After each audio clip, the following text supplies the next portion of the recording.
One man, one community. In the Trailer Music School's monthly group club. Welcome to the Trailer Music Composers Podcast. Hey guys, welcome to another episode of the Trailer Music Composers Podcast. Today we have another group call with the Trailer Music School community. Enjoy. Hey guys, lovely to see you. Hey, yeah. So we have another monthly group call on our hands today, which is awesome. So we've got some questions to be running through over the next sort of half an hour or so that have been submitted from you to the community, and then we'll dive into the brief tracks, which is the brief that we sent you guys this month, and I'll give some feedback on some selected tracks. I'm excited about this one. Well, I'm always excited about most of these things, to be fair. I am very excited because this one is hybrid orchestral, which is kind of like the peak of the mountain we are all trying to climb, really, isn't it? You know, when you say I want to get into trailer music, hardly anyone's going to be like, I want to get into trailer music and write solo piano stuff. Yeah. But admittedly, I do that and I love doing that, but this is the peak. So this is kind of like Marvel stuff, but we'll dive into that in a bit. In the meantime, Espen, how you doing? I'm doing good. Yep. So listeners on the podcast, Espen's the community manager at the Trailer Music School.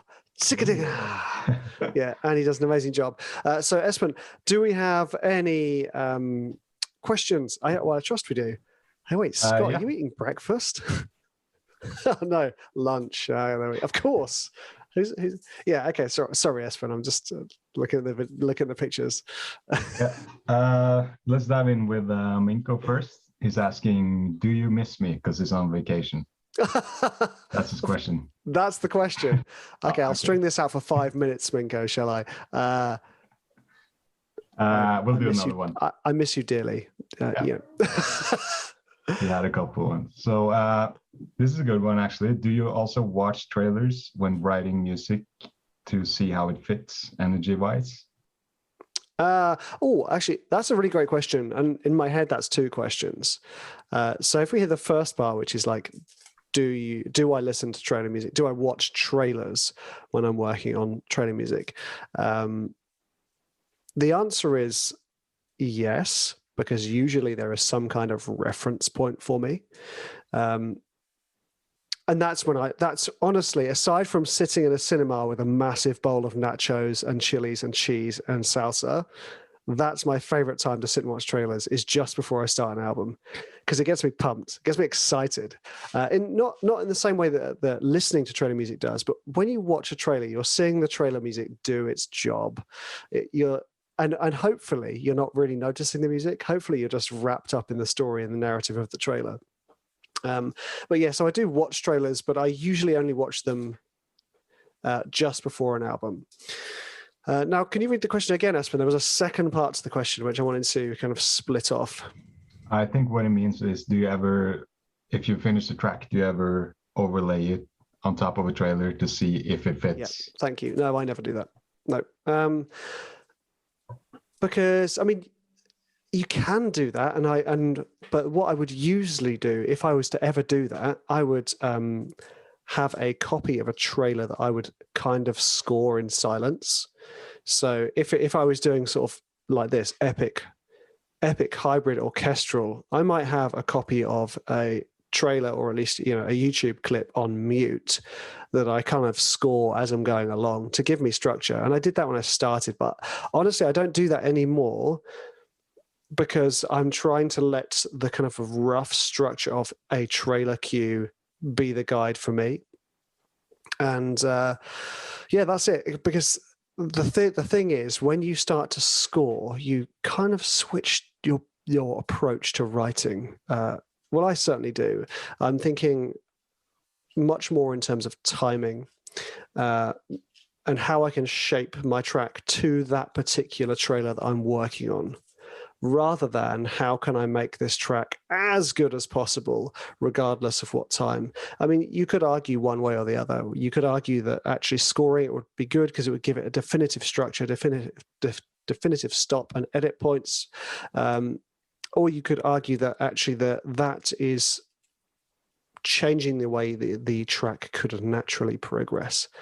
And also what I like to do, as most of you know, I like to sketch out the whole cue, usually using tremendous amounts of loops.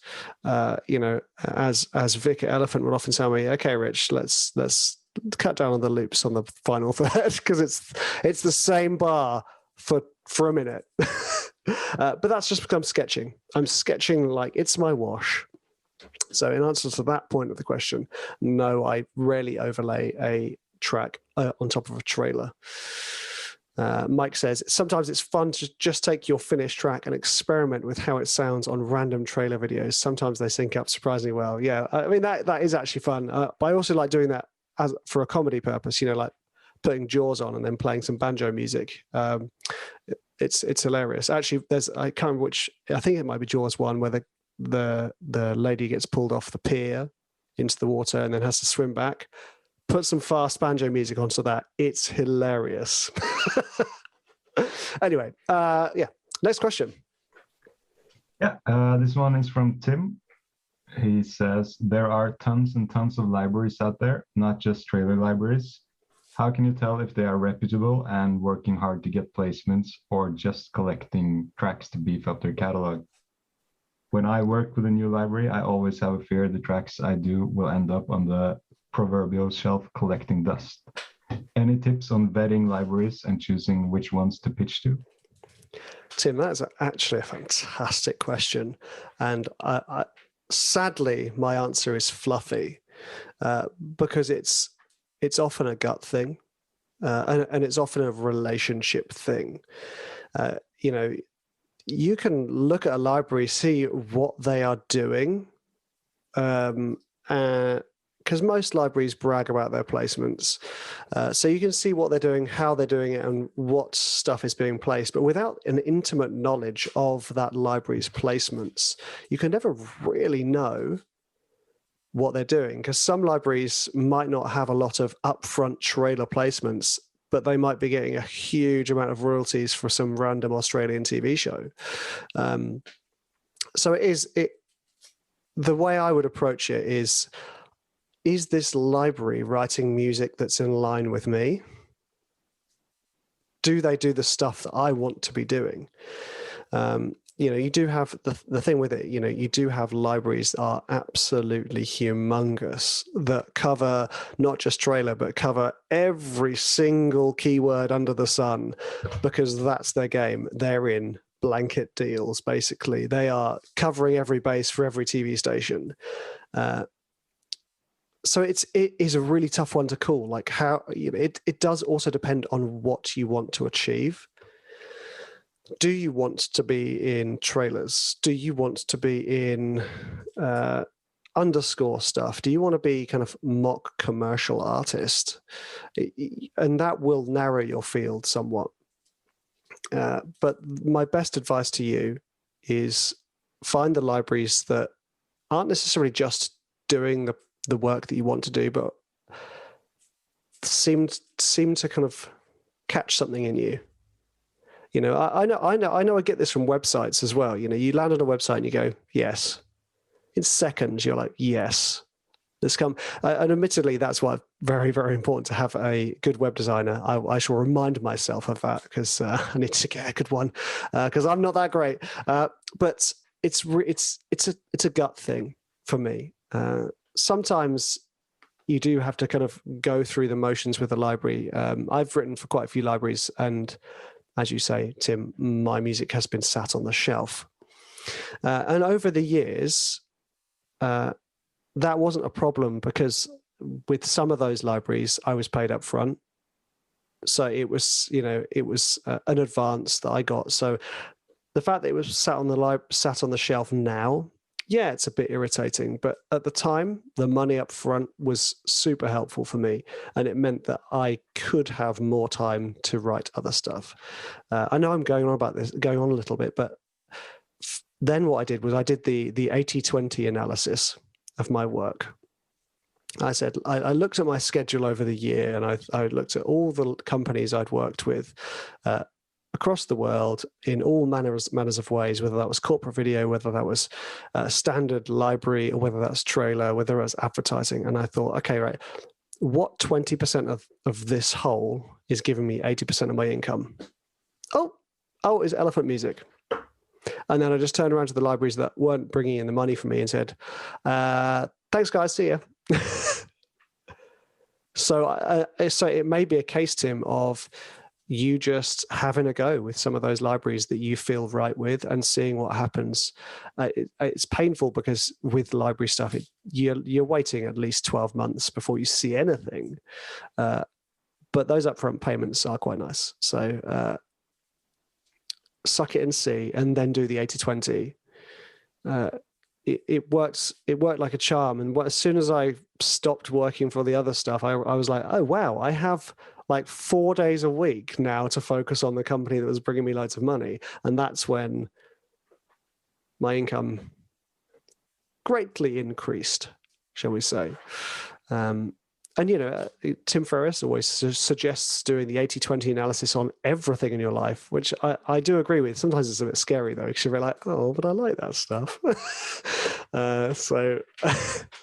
Yeah. And also some of it's intangible. Like this podcast, I obviously don't get paid for this podcast that I do, but I know it brings in some amazingly loyal fans, which for me are completely priceless. So it's sometimes the 80-20 analysis is too brutal. But regarding that question, I know, like I said, it was fluff. I did warn you first, but I hope that has been helpful. And again, establish your goals. If you need money up front, find the libraries that pay up front, pay advances. If money up front isn't the issue, then you can be a little bit more selective. Great question. In fact, actually, I'd love to hear other people's thoughts on that, because that is a fantastic question. How do you know which libraries to work with? Often. Also, the other thing the other thing is that sometimes you see a library that you think is great, and then you start working with them, and you go, oh, actually, me and this producer that I'm working with, we don't click. So I've done work with a library that had a great reputation, but I just didn't like the way they worked with me. Not because it was bad that they did, it just didn't feel right. So I was like, see ya. Or at least they were like, see ya. Yeah. Richard Schreiber, you're going nowhere, dude. Okay, right, let's go. Next one. This next question is from Richard. I don't know if it's more of a question for Protege maybe, but he asks about Protege. It's a big chunk of change. Realistically, is it probable for most people to recoup their investment from placements? If so, how long ballpark would it take to recoup the investment for someone at my level? That is the clincher, really, isn't it? And like anything, there are no guarantees. But the few placements we've had, which we've done very little pushing for the album comparatively to what we know we can. We have had a few placements for our students already, and one of them has managed to recoup a fair chunk of his money already. And yes, there are no guarantees for it. It could be that one of our students lands a 20-30 grand trailer. Job done. It could be that they land a grand trailer. It's not necessarily about recouping the costs, because there's so many wonderful things about that course. I mean, we've got a couple of. Have we got a couple? Yeah, Scott did the course. We've got a couple of people who are in the community, the Trailer Music School community, more. I think we're about 10 or 11 of them who did the course, and none of them mentioned the money like in a negative way. For them, there were so many other wonderful aspects of it. I mean, if you're thinking about money, that we pay for the mixing and mastering. That we pay for the mixing and mastering for those albums to be released. So, I mean, there in itself is a nice little thing, but I think reframing it away from the money, because actually, in the UK, a lot of music production courses are 10 grand to 20 grand. So a 5 to 6 grand course for a year that gives you actual industry opportunities, I think it's pretty fantastic. Obviously, I'm super excited about it because it's mine and Vic's baby. But it's just got so many wonderful things. Seeing people growing, like Scott's writing this year, Scott was great to start with anyway, but now he's just doing these wonderful things, and the exposure to other genres that he's had has just been fantastic. It's not just hybrid, it's not just action sound design, it's just a ton of stuff. And the stuff that we're seeing, the improvement, that by the end of the year, the first submissions were releasable. So many of them were just straight, flat out approvals because they've had 30 whole weeks of me and Vic and Guy teaching them and then feeding back each week. So they started to hear the same message over and over. And this is kind of like the playground version of Protégé, what we're doing now. This kind of like feeding back on tracks, how to improve, but doing the whole year of Protégé, the increase in speed and quality has been huge. It's been outstanding. And obviously there's other benefits, those who sign up to the Protégé Masterclass, sort of, I say air quotes, lifetime, because lifetime guarantees are always, a bit weird, aren't they, really? Air quotes, lifetime access to the community and all the courses. You're welcome, Scott, you're welcome. It's to be able to, for me to say, yes, I can guarantee you earning your money back. I can't even guarantee anyone earning any money in music. It's, there are so many variables to that. If you produce one album a year, that's one album a year. If you produce 20 albums in a year with various libraries, your chances are greatly increased. So a lot of people don't necessarily think about these variables. Perhaps I get a one album with one massive library and I land a placement and that's me. I'm in there and I'm going to earn tons of money. And for me, that was a big shock. I landed a first placement and I was like, this is it. They're going to roll in, week out. And then it was 18 months of nothing. Because also, as well as working for a library, the editors and people who work with your music start to know you as a composer. So it's no coincidence that my music lands on the same editor's work because they go, Rich has just done another album for Elephant. Let's have a listen and plop it in. Even though it doesn't say my name anywhere on it, except for the tagging on the tracks. But it's Elephant. But because I've built a reputation, that seems to help things along. I mean, that's just another variable in it. The nice thing for me, and I'm speaking completely honestly, the nice thing for me is offering the opportunity with like an open heart about it. I'm so passionate about helping other people and giving to other people that, we're obviously not going to give things away for free because there is generally a value attached. So if people get things for free, they don't attach any significant value to it. Whereas when people put their own money on the line, they put more effort in. And I can see this with the trailer music founders on this call. There's a few of you here. The guys who bought my course first, who then gave me money to set up the trailer music school, their value that they put in me, I hope, has come back. Because they came in, week out. They'd come into the community. They're still coming into the community. They're still coming on the calls. They're still here because they put the value on what they were putting the money on. Because when I was selling my training music course for $5 on Udemy, you just get so many people who just didn't like. Somebody would watch the intro video when I'm terribly nervous, saying, "Hi, I'm Richard. I write trailers, and I've done these trailers." It was the first video I ever recorded for that course, and I was literally pooing myself. Someone watches that video and goes, 1 star. And I think, 16 hours of video. Come on, give me a break. I was terrified. So there is that thing, and I'm trying to improve my mindset around money because, so much of our things with money is emotional. We all have our own stories about money and scarcity of it. There's not enough to go around, earning that much money for something fun, that's ridiculous, and all this stuff came to me when I started earning money for something that was fun and that took me like a day. There's a weird guilt. I don't know whether it's just a British thing, but, earning £20,000 for a track that took you 2 hours, there was a part of me that goes, it's cheating. I don't want to think that, but it's one of my little programs that's running down the back of my head all the time. And that narrative that we carry with us applies when you see a course price, doesn't it? You see that and go, it's a lot of money, isn't it? And you go, no, that's not worth it. I'm not going to do it. But this kind of relationship we have with money and also with value is for me, it's a really fascinating thing.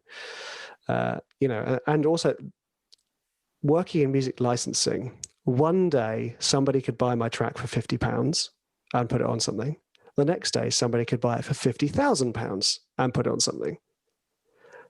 It's like this weirdly fluid idea. The first track I got was placed for £10,000 on a British advert. But the first time it was placed for £500 on something else.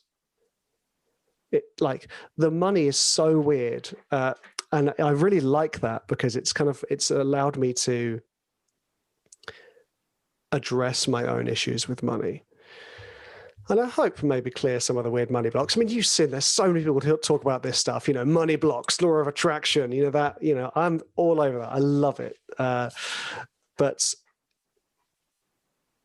if for you, Protégé is all about recouping cost, it's probably not for you. If it's about growing as a composer, building communities, and hopefully creating a lifestyle that is more indicative of what you dreamed, then I think it's for you. Yes, I was reading that from a teleprompter I pre-wrote, by the way. No, I think that's it. It's a really rambling answer to your question. I can't guarantee anything with regard to placements, but we can do our best. And we have a vested interest. We don't want you to sound rubbish because this is our names on the line. We want you guys to land tons of placements because then we can say, hey, we helped them do that.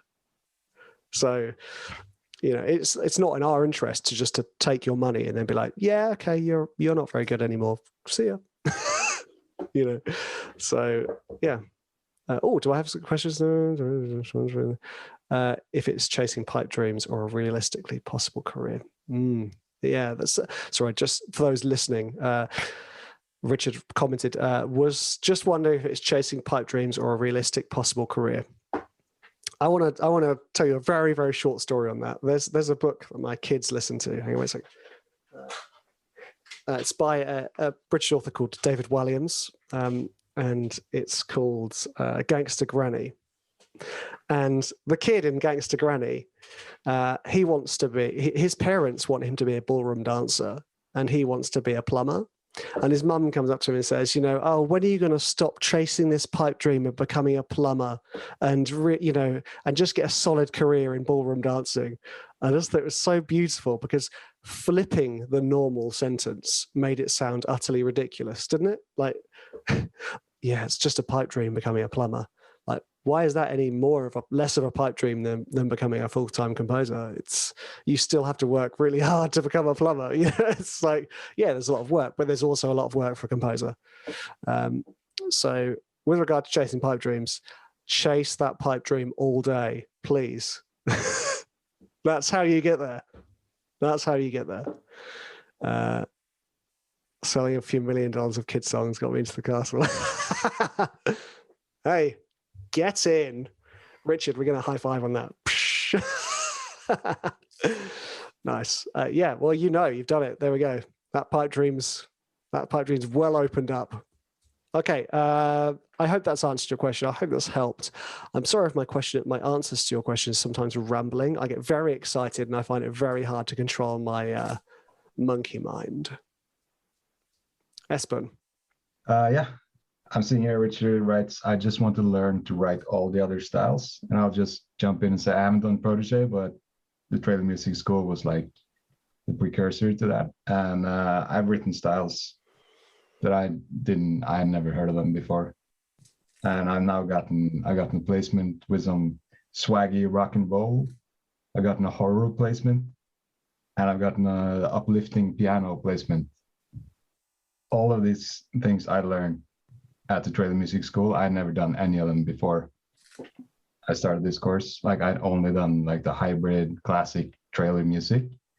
So I'm guessing Protege is probably 10 times better than the Trailer Music School. So if you want to learn all the styles, I would probably go for it. Definitely. And it's so much fun. It's like I'm having so much fun writing these styles that I never thought I would ever write, So yeah. Espen, dude, I feel almost like I'm going to cry. That was lovely. Thank you. Can I just say, Espen is the first Protege. Basically, it was Espen that gave us the idea. Really, we had the idea anyway, but it was Espen that we were like, it works. Like we got Espen on board really quick, and we started just working with him with Elephant Music, and he's landing placements, and we were like, we should do this. And also the other thing to remember about Proteges, it's our first year, and we're getting more tutors in next year. So I did 25 courses this year, like cinematic hip hop. I did tons of stuff, and we're getting specialist people in to take even more styles and genres. It's very exciting. And Guy Jones did a course this year. He's going to do more courses as well, because I don't know whether you guys know, but Guy Jones is, very accomplished acoustic guitar player and singer, songwriter as well. And his courses really make mine, don't make mine look bad, but his course is great. So yeah, the other styles thing, we're so on that because we're so aware. And I've talked about this all the time on the podcast. Like trailer music is not just epic music. If you want to do beats, you can make some very good money making beats and get them placed on trailers. I mean, there's a ton. It's very exciting. So yeah, thank you for that wonderful endorsement, Espen. Yeah, but that's my point. Like I thought it was only epic music, and then I did the course and it's like, okay, there's horror, piano, hip hop, thriller, all kinds of stuff. And a lot of it I like more than, what I thought I liked. So, Me too. Yeah. Should we move on to some tracks? Yeah, let's move on. I hope that answered your questions, guys. But yeah, very exciting stuff. All right. I think we're going to start with Chris Sanchez. It's called From Within. Just before you start playing, Espen, can we just remind the listeners what's going on here? So each month, we put a brief together for you guys, kind of like an industry brief with a little description, some references, some external references, instrumentation, what we want from you guys, kind of what you'd get from a library, basically. And within the community, you guys produce your tracks and share them. And listeners, I love talking to the podcast listeners. It's so surreal. Listeners out there, the community that you guys are in is just so nice. I love looking through all the feeds of you guys going, this is awesome. You're so talented. No, you're talented. I love it. It's great. So what we've got here is the epic hybrid. So like I said, this is basically somebody who wants to write for Marvel film trailers. So let's go. Chris Sanchez.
What a lovely, lovely track. Thank you, Espen. Thank you, Chris. Now, so the brief for this one is sort of epic hybrid. For me, this track was wrestling with itself. It was a great track. I absolutely loved the vocals. You know, I can't get enough of that stuff. Yeah, especially in the sort of Act 1, Act 2, or especially Act 1, Act 3, I should say. Felt great. The build was really nice. I really liked that as the start. Then what happened? We dropped into like this angry stepsister version of the same track that was very sound design. And I thought, oh, okay, now he's obviously dropping me into like some serious sound design Act 3. But then what happened? We went back into the emotion. So my advice, Chris, would be to take out that sound design section and let that be its own track. And let's dive into this vocal-led emotional thing. As it is, it's much more an orchestral track than a hybrid orchestral track.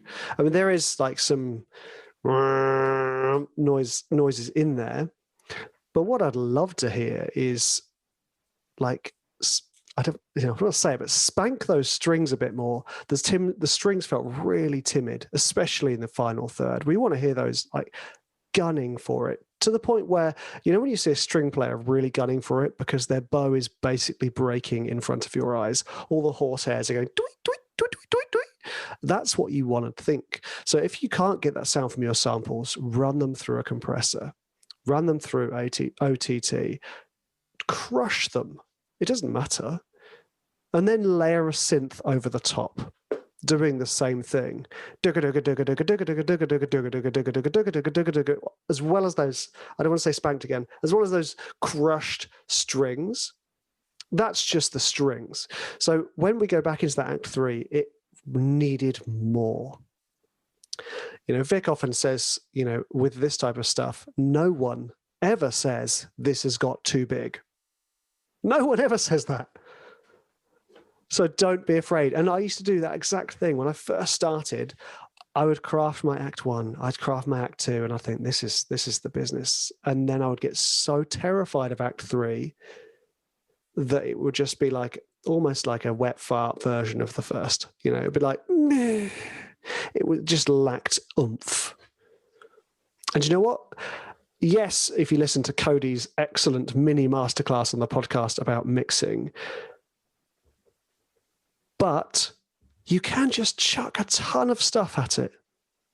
It doesn't need to be complicated. You don't need to think, oh, okay, well, I've got lots of ostinatos. I need to think of a counter line for the ostinato. No, you don't. No.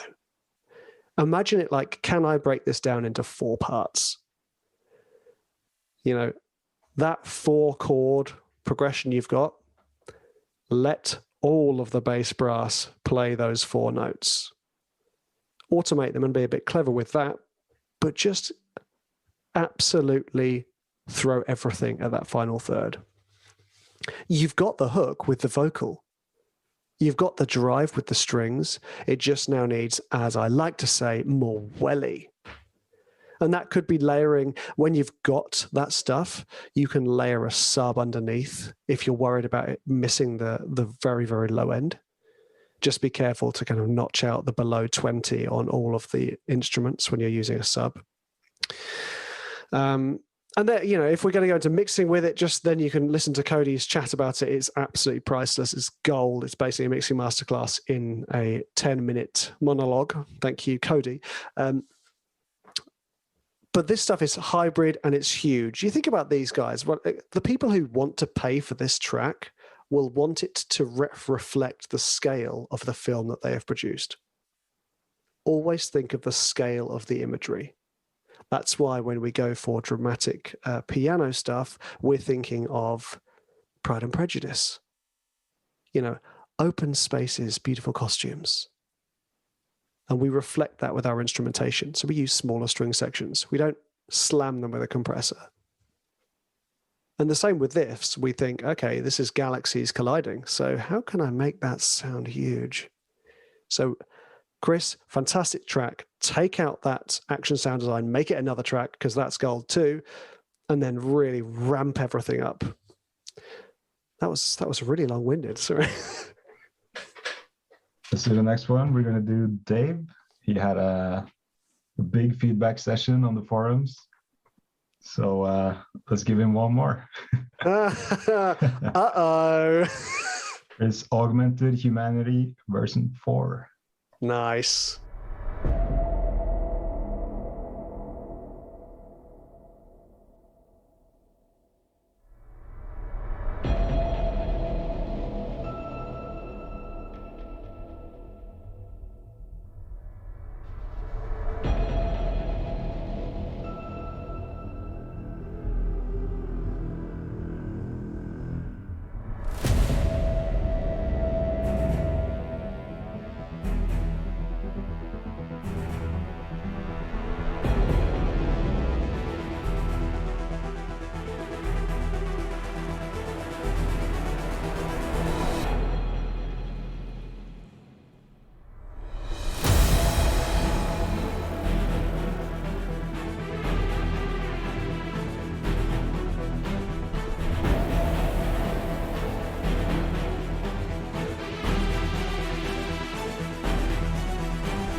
Yes, Dave.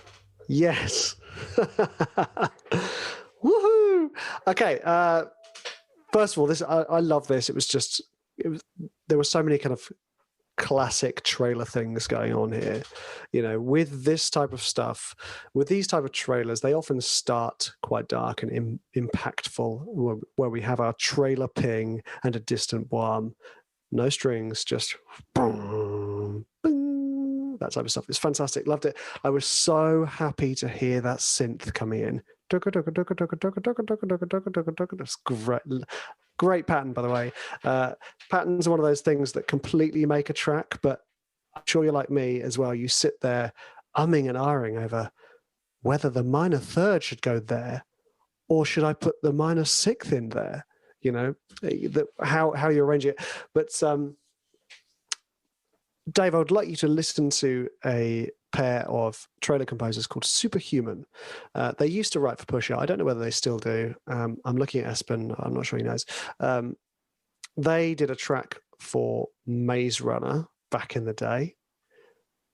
And this really reminded me of that track. And that's an absolute compliment because Superhuman were absolutely, I don't know whether they still are, but they were absolutely slaying it. And that track was fantastic. And the only reason I know that was because I pitched on the same trailers as they did and never won because they won them all. But yeah, great. Loved the raw percussion. I would be interested to see what percussion you used for that. My one thought on it would be that we could probably, the strings felt a little shy. They felt like they sat quite far in the mix, and I know that's often to make room for the big hits and stuff. But I felt like they could really come forward. because I think what you had was you had the high strings playing do the ostinato, and then you had your low strings going dun dun dun. I wanted more, like more grit, more growth, and I think this track's brilliant, and I love the progression, love the change. I'll get to that in a minute, but we can have those ramps into Act 2 and into Act 3 much more pronounced. Automate some volume rises. Definitely automate some opening up filters. Don't be afraid to make those rises into a drop massive, because they're the things that supply the tension for the editor. Again, similar thing, they're not going to be like, whoa, that's way too tense for my drop. You know, they're going to be like, yes, this is massive, awesome, especially with this scale. And, you know, when you listen to people like Mark Petrie or Cody or Kieran, they are within 20 seconds huge without being too huge, if that makes sense. As it sounds like there is an enormous fleet of ships coming my way, and the track is those fleet of ships firing guns gradually coming closer to me and killing me. That's the wonderful visual analogy for you. Ramp up into those drops a bit more, and I feel like we could have a little bit more in the final third. There's a point where you iterate the progression, and then you iterate the progression again, and then you have that cheeky little shift right at the last minute. When we reiterate the progression halfway through the final third, from the register, it sounds like the strings could go up an octave. Maybe they can't. It might be right on the cusp. It might be like C6, D6. You know what? It might be. But it feels like we need a lift in the middle of Act 3. But great stuff. And also, because you're always great at writing lovely progressions, Dave. You know, I was up until that point, I thought, oh my gosh, Dave hasn't put a progression in yet. What's going to happen? Boom. But this is the one to save the progression for. Because these epic stories, the emotion is in the back end. You want the tension and the build in the first 2 acts. The emotion is in the back end, and this was great. Superb job, sir. Yeah, really great job, Dave. Let's move on to Ignacio and his track Blood on the Field. Oh, ominous.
Wow.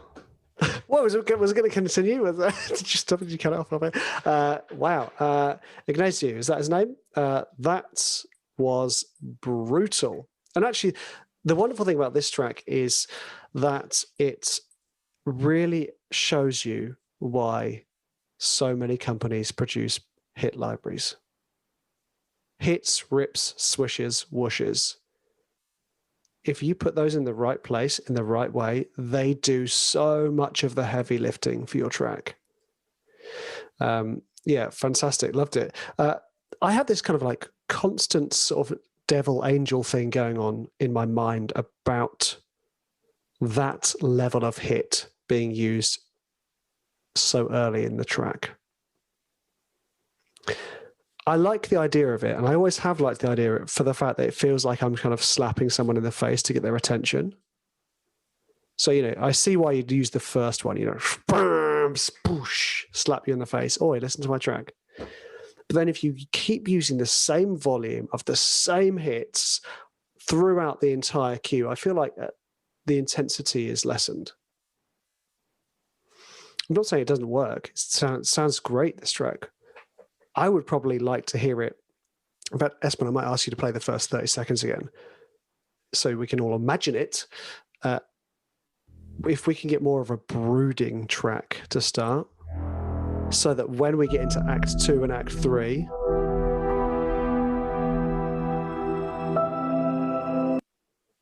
that's not the same track, is it? That's the wrong track. I was like, he's done it already? Blimey. Put it on the fly. I can say though, we all kind of gave the same feedback on this track, which was like strip back the intro a little bit. It was awesome, but it was too much in the start. Too much too soon. Which, if you're doing a sound design track for TV spots, it's a different story. But we're going for big feature trailers, and that you wouldn't necessarily hear those big rips so early. So let's hear that first 30 seconds again, and let's imagine it with just the brooding atmosphere.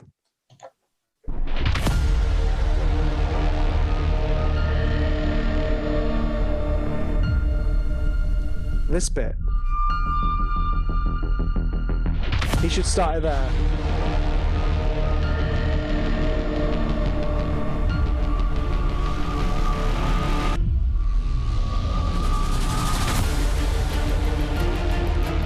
Thanks, man. It kind of feels like it was going to turn into a pendulum track, you know, like a really solid drum and bass cue. But yeah, imagine it if it just starts with that like in the distance, and then it's like, and then the strings come in,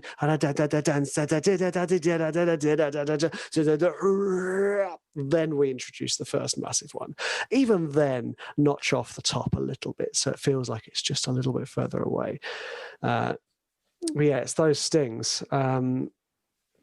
So Mike says, seems like a lot of trailers do start off with that, though. Oh, I mean, the chat's moved. And then they go into a more quiet intro to fill some, to finally come back home to the land and start. Yeah, that's why I was saying about like sometimes the point of having that massive hit at the start to slap you around the face. Like, you're watching my trailer, but most of that is editors chopping. We'll use that sound design cue here. It does depend on the shape of the trailer, but when we're going for this type of kind of classic, releasable, epic hybrid stuff, there's generally a level of building. You know, listen to some sort of, yeah, what's that Mark Petrie track that is probably one of my favorite trailer cues of all time? Redshift. Thank you, Redshift. Listen to that. Like, that's what, 3.5, 4 minutes. He doesn't slam you over the head with a massive hit to start with, but that track is absolutely genius. Like, I would go back to that any time of day if I was trying to feel and grasp this type of writing. Epic hybrid.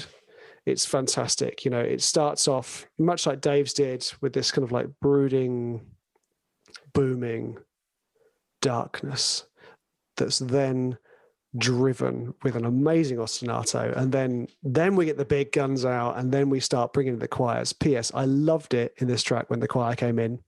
just the right moment. Perfect. The final third, loved it. No complaints from me there at all.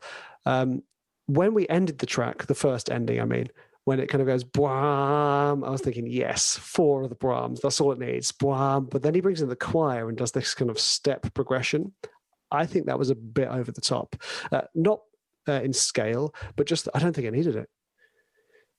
Because it felt like you gave me at least 3 endings, which isn't necessarily a bad thing. Sometimes that is exactly what the track needs. And this is, again, all this feedback stuff is my opinion. You can ignore it. I am not that egotistical to think that what I'm saying is perfect, but I would have just been happy with 4 flat out Brahms. Or if you are going to do the step up, bring it in straight away. Don't hold it off for 2. Does that make sense? Yes. Yes. And P.S., you can always tell there's a good track when because obviously I'm doing this over Zoom and I can see all the faces of the community. Everyone's nodding along. Yeah. It's always a banger when the heads are moving. I think we've got time for one more track, Espen. One more? If we have a selected one, yes. Yeah, sure. Let's do Mark's track. Homecoming by Mark Elba.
Yes, Mark.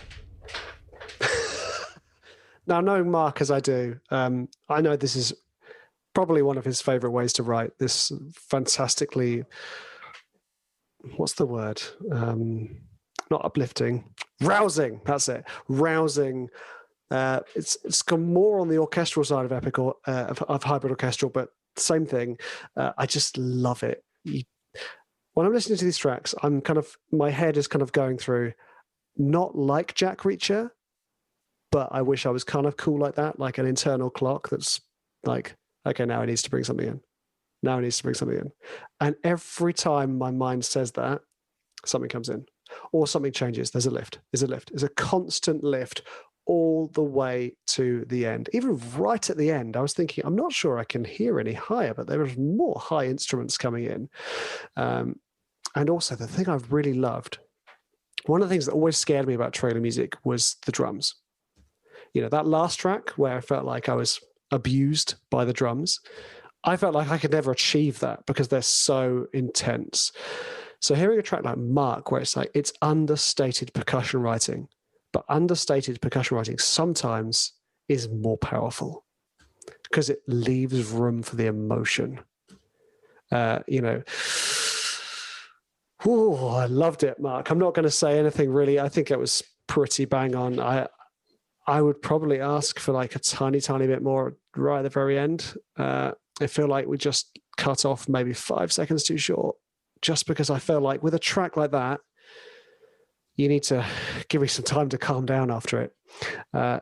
And when it ends suddenly, it feels like, in those films when your favorite character dies and you just, I don't understand why this is happening to me. Anyway, I'm going off on one.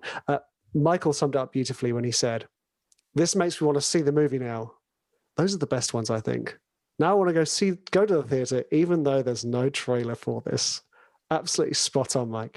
The tracks that make you want to see the trailer that they are not yet placed on. So yeah, for those supervisors and producers listening to the podcast, Mark Elber, there we go.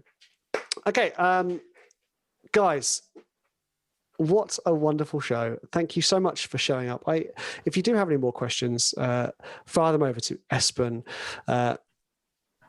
Keep supporting each other in the forums, keep giving each other feedback, keep producing this fantastic work. And it's really nice as well, especially when, again, I notice it, keep chasing that pipe dream. When I say pipe dream with air quotes, when I see the same people submitting tracks and their tracks keep getting better and better and better because they're practicing and they're working and they're getting there. And one of the reasons I decided to air this community thing for you guys on the podcast is because it's exposure for you guys. It's not just composers who listen to the podcast, by the way, people. It's not just composers. So if you do want some exposure, it's just, and you're in the community, don't forget to submit for the briefs, because also, I hope I'm a little bit helpful. I don't know. Sometimes I just get too excited and I just feel like noise comes out of my mouth. Thanks so much for turning up, guys. And thanks to the listeners for getting to this point on the show. I hope you enjoyed it. I definitely did. And I will see you next month. Espen, do we know what's happening for next month's call? Yes, we do. Next month, we have a new brief, which is going to be dramatic piano and strings, sort of period drama. Just kind of basic, very dramatic, emotional, going for the Oscar baits. Yeah, the good movies. Yeah, he did air quotes when he said good, by the way. They are good, Espen. Yeah, not being arrogant, but the tracks that Espen chose for the brief are mostly all mine. So no, I'm not joking. Not even on purpose. No, not even on purpose. I said, Espen, put mine in. This is so nice because it's a real gear shift. We've gone from sort of huge epic orchestral to, the piano stuff, which for me has been a huge part of my career. And that's why one of the courses in the training music school is the piano training music course. Actually, I think it's called something else, actually. Did I change the name of it? I probably did. I changed the name so many times. I think you did, yeah. Yeah. Heartwarming piano, is that? No. Dramatic. No. Cinematic. Period drama piano course, because that's what you're going for. Thank you. I saw Wenda. Thumbs up. Thanks, Wenda. Period drama, because this is what you're going for. And I was talking when I was fitting back in one of the last tracks about scale and understanding the visuals of what you're doing. Period drama, it's intimate. It's very popular now to use solo strings and a piano. In fact, Vic just told me when I saw him the other day that we just landed a cue, which was just solo strings, which we intended for period drama stuff. So think small with regard to instruments, think big in terms of emotion, and let patterns rule the track. Very cryptic, I know. Thanks, guys. You are absolute legends, and thank you to everyone listening, and I will see you next month.